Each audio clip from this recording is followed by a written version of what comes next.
अस्सलाम वालेकुम। मिशन वडी न्यूज़ नेटवर्क में भली कार ख़बरों असां शेयर कंदा हलूं। मिशन वडी यूसी जे समूरनि बिरादरियुनि जे हिमायती याफ़्ता आज़ाद राजूणी इताद पैनल जे इफ़्तिताही कार्नर गॾिजाणी जंहिंमें अॻुवान ख़िताब करे रहिया आहिनि। अचो तव्हांखे ॿुधायूं।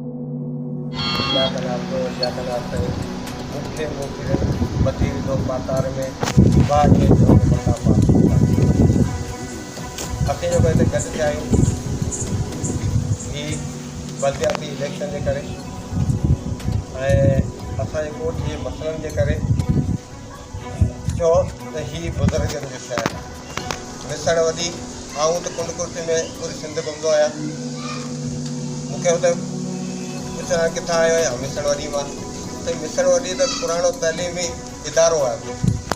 पुराणा जेके आहिनि कई डॉक्टर हितां पढ़ी वञी हिते उहिदनि ते पहुता आहिनि ऐं उन जे करे हिते जी पॉपुलेशन ऐं वोट तमामु 20,000 जे क़रीब आहे। पॉपुलेशन 20 खां 25,000 जे क़रीब आहे। छो त असांखे अहिड़ो माण्हू मिलियो कोन जो मिसण वॾी खे चेयरमैन ॾियूं या मिसण वॾी खे पंहिंजो डिस्ट्रिक्ट काउंसिल जो मेंबर ॾियूं या मिसण वॾी खे को काउंसलर ॾियूं।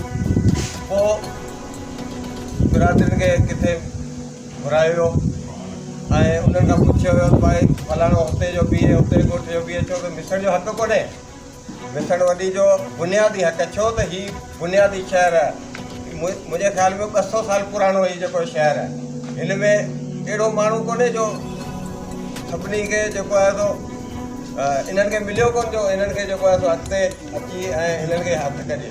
बहरहाल आऊं सभई बिरादरियुनि खे इहा अपील कंदुसि त पहिरीं त नबी साईं खे पाड़ो प्यारो, लिगारी, समा, मलक, जट, मला, बेगवार, ईद जेके बि बिरादरियूं आहिनि उहे असीं हिकिड़े ॻोठ में रहूं था। असां ते इहो फ़र्ज़ु थी वियो आहे त हाणे पहिरीं ॻोठ जो पहिरीं ॻोठ वारे खे साथ ॾियूं। पोइ हाणे समूह आहे या लिगारी आहे, समूह आहे। छो त ॻोठ कंहिंमें मुख़्तलिफ़ साहिबु वञे थो किथे ॿाहिरि ॻोठ में दवा किथे वेठो आहीं, मिसण वॾी मुंहिंजे अलावे समूह वञे थो हुन खां पुछंदा किथे वेठो आहीं, मिसण ॻोठ नालो मिसण जो आहे। इन करे असांखे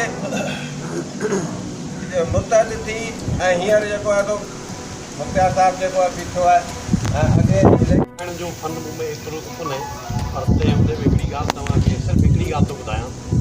जेकॾहिं मुख़्तियार कामयाबु थियो त मिसण कामयाबु थी, जेकॾहिं वलारी कामयाबु थियो त वलारी कामयाबु थी, मिसण कामयाबु कान थी। महिरबानी।